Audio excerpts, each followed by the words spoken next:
What's up, everybody? Welcome to Podcast Now, Back to the Past. I'm Alex, and in this video, I want to talk about Dead Cells in 2023. I got quite the story. I want to go through a couple things with this game, but the short of it is I've rediscovered it, and I'll talk about that in a second. I've played it, and my dear God, I absolutely adore this game. I kind of knew I would once you know what this game is, and it's absolutely everything I could want from it. We're going to talk about that as well as this video goes on. If you're new to the channel, if you like these kind of retrospective look-back things, I cover newer games 1 or 2 years old. I cover games that are 10, 15 years old. If you like that stuff, consider subscribing, and let's get into it. So Dead Cells, I want to tell you the story. I want to lead up to where we're at right now, and then I'm just going to gush about it because it's such a good game. So I didn't know anything about this game leading into it, right? It came out in 2018, not too long ago, and I was also around on YouTube, but I wasn't as hardcore as I am now. So I didn't cover like every game under the sun. I didn't try to keep up with every game under the sun. So this game really just flew under my radar. I didn't really care. I didn't really know.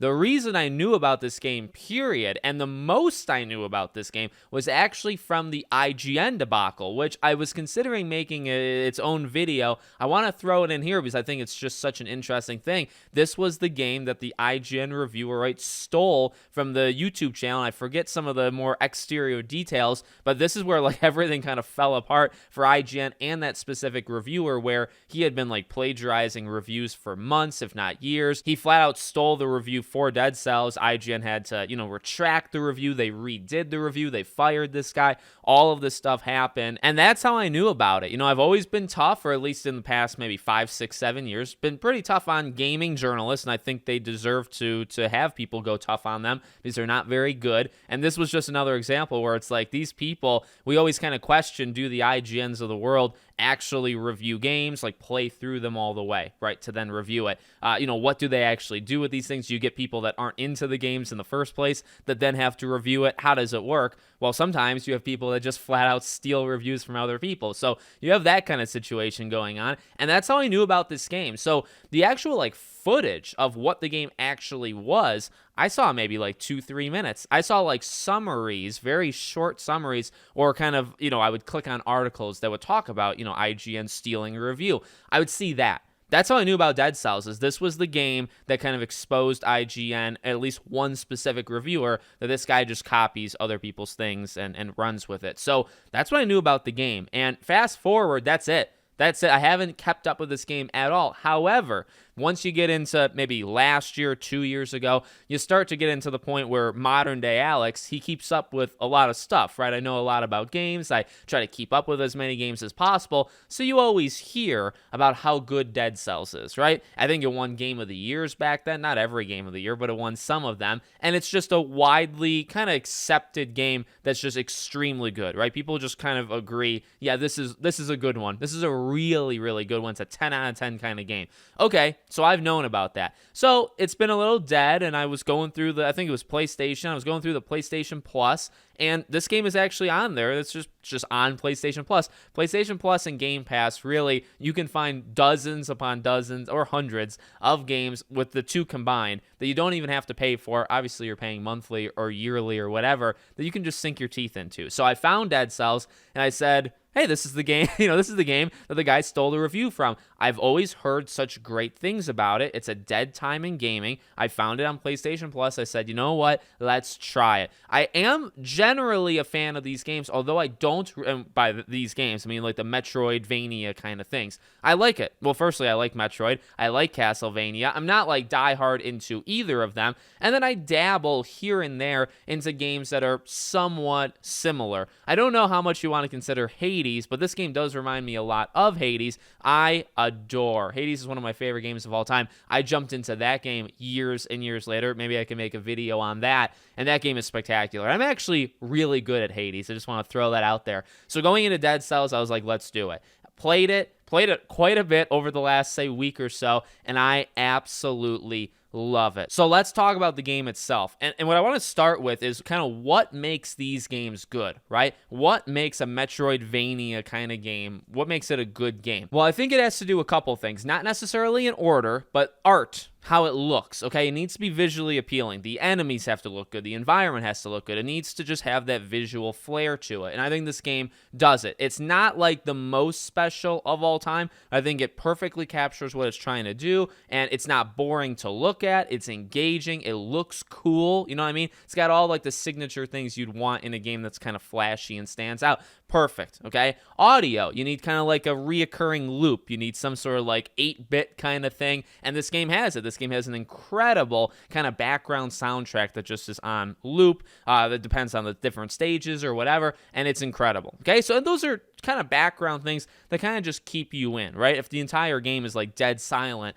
that's going to hurt the game. Okay, so you got that. You got to have some sort of hook. So what's this game's hook? Well, honestly, and the reason I bring up Hades, it's a lot like Hades, right? Where you got one life. You can actually have like a mutation where I guess you have 2 lives, but you have 1 life. You go through as far as you can get. You get as many cells as possible. You put those, right? These are like your ability points. You put them into buying things that are permanent. You'll always have these things, or they'll just be things that you'll be given once you die, like in your next life. So that's the hook to this game. You get as far as humanly possible. You really try to stay alive, and then you come back, and you're more powerful at the start than you were the last time at the start. And I love that. And that's very much Hades, and I'm sure many, many other games. And I absolutely adore that. Now, another thing that's quite cool with this game that I actually had to look up is it's kind of broken down, right, into like groupings. And in these groupings, you'll have different levels. But the levels are, well, firstly, the actual levels themselves are randomized. So there's nothing firmly,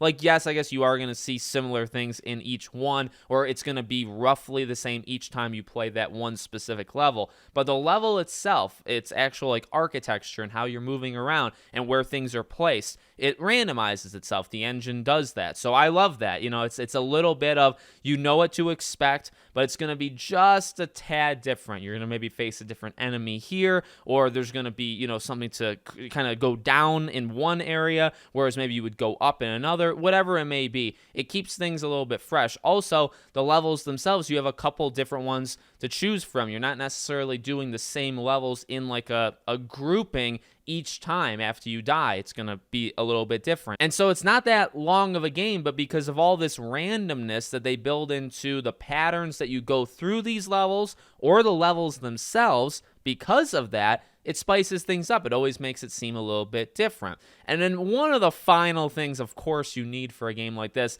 is the combat loop. The combat itself, the weapons, the enemies, right? The challenge level, you need to nail it. That is probably the most important thing. The game needs to feel good. And it's hard to put a finger, at least in terms of explaining it to you guys in this video. It is hard to explain just how good the game feels, but I really do believe, much like Hades, it needs to feel good in order for it to work, at least to me. So when I go into Dead Cells and I'm moving around, and the dodge, everything just feels so quick. Everything just feels so seamless. I really like that. I like the games that are, by the way, a little bit faster. Now, this game is actually pretty speedy. There's some weapons that are slower, and you have to, like, time it. You have to know what you're doing with these weapons. There's some weapons that are faster. But your character, you know, themselves, they're pretty quick, right? Rolling and running and jumping and going down. Like, it's a pretty quick game. I love it. I love being put into the action and kind of panicking. Like, my hands will get a little sweaty when I'm doing it because I'm trying to do really well.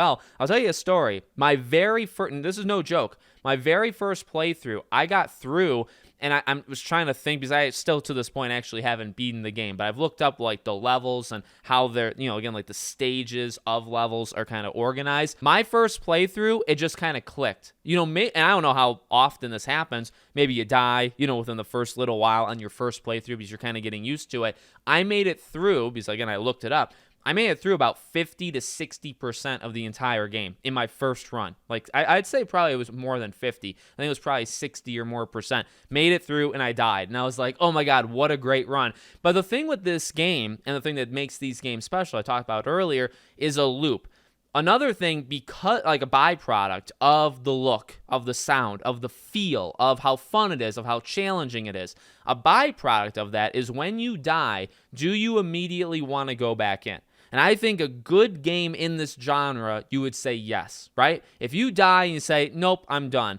That's not, maybe you're frustrated. Like I get frustrated, or I'm not going to lie about it. And there have been times in this game where I've died after a long run. And I say, all right, like I can't do it again. But there should be a sense of you wanting to go back at least some of the time, right? And that would signal like, okay, the game's got you. And so the first time I went through, I got so far. And then multiple times after, I didn't even get close. And I think that's kind of a brilliant thing with a lot of these games, Hades, this game. And, again, the idea of always becoming more powerful. I like that a lot because, you make it through so far the first time. You go back in the second. I think like the second, third, fourth run through I didn't even make it close. I made it maybe 20, 25% through. So I got half of what I did the very first time. And it's because you start to second guess yourself. It's because you start to like try to plan things out that you really shouldn't. You just go for it. You just kind of rely on instinct. But the thing is, and the beauty of this game is you're always getting more powerful. So I really think that's important because when you die and you come back to life, it's not like you're restarting like completely fresh and you're literally redoing what you just did. Again, the randomness of the levels is one thing, and that is a huge, huge benefit to this game. But a second thing is you always, no matter what, have more than you did the first time. Not just knowledge. I think that's kind of where more modern things have kind of evolved. Back in the day, it would be you have the knowledge of the areas, right? You died. Well, now you know everything. Now do it again. You don't have any like extra advantage, right? Just do it again. But now you know some things. Well, for a game like Dead Cells, it is that. You know how this enemy fights. You know where things are going to kind of get tough. I know the levels that I'm going to get completely screwed on, where it's like, okay, I'm going to take some hits here. This is going to be a big problem. I'm going to need to prepare myself for it. You know that, but you also know that each and every time you come back, you're going to have, maybe you have an extra health flask. Maybe you have a randomized weapon. Maybe you bought the thing where you start with 1,000 gold, right? So now you're immediately starting with an extra 1,000. Now you earn more money. You can buy things at the shops you find throughout the levels. You're immediately more powerful. So you're starting it more powerful than you did the time before, and it just keeps going. And the system is probably designed that not necessarily each time, because there's, of course, human error, but throughout the times that you're playing the game, you're going to progressively get further. Now, the footage I captured, I got somewhat far. I didn't get too far. The first time, I got pretty far. I'd say maybe a couple days ago I played this game and I got further than ever before. It's not the footage I captured, but it's also further than the very first time I played it. That was the furthest I got. And I was and again, like that's what's so special about these games. You're very proud of yourself. You're like, oh my God, I can't believe I made it that far. It is also crushing though, right? Because you make it 60, 70, 75% through the game. And I do believe my longest playthrough, I think I got like 3/4 of the way through. And then you die. And it's like, God dang it. Like, that's such a huge blow. But again, the hooks of this game, the loop of it, you always want to go back. So I like these games. I've historically liked these games. Again, I'm not like a diehard of like a Castlevania or anything, but I've always appreciated and liked it. And I've played these games, these kind of PS3 indie games that are in this style all the way through to kind of now.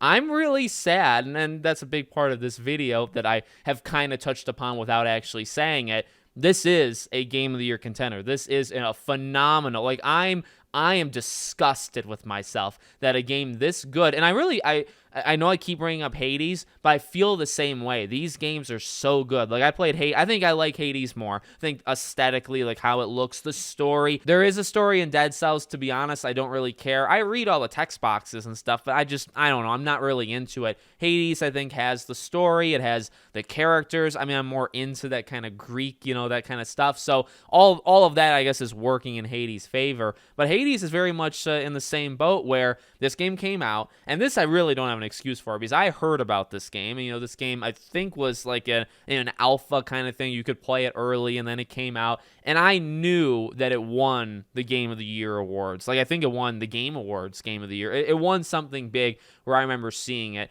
Dead Cells, I'll give myself a little bit of some leeway because for Hades, it literally was right in front of my face, and I just never jumped in until was it a year ago? Maybe a year and a half ago, I played Hades, and it's absolutely incredible. And then Dead Cells, again, I'll give myself some leeway because the only thing I knew about it, I just didn't pay attention. Only thing I knew was the IGN plagiarism thing, and I didn't even really watch all that much or any gameplay. Like, I knew what the game was, so I had to have seen some gameplay, but I really didn't know all that much. And then it was slower. Like, over time, you hear things about it, but you also hear the IGN thing. Like, when you hear about Dead Cells, one of the first things you hear about is the plagiarism thing. You also see or hear about how good the game is, but you also hear the IGN. So it's kind of mixed. With Hades, it was always just how good the game is. With Dead Cells, it wasn't. And that's not the game's fault. The game is phenomenal. So it just took a little bit longer for Dead Cells to enter my life. But now that it is in my life, it's a really, really special game. And I'm glad I played it. I'm really glad I played it. This probably would have been one of my game of the years in 2018 if I played it back then. But it's one of the best games I played in 2023. Better than a lot of the games that came out in 2023. So just to throw that in there. So let me know what you guys think about Dead Cells. If you've played it, the IGN part to it, let me know. Make sure you're all subscribed, bell icon turned on, and I hope to see you all on the next one.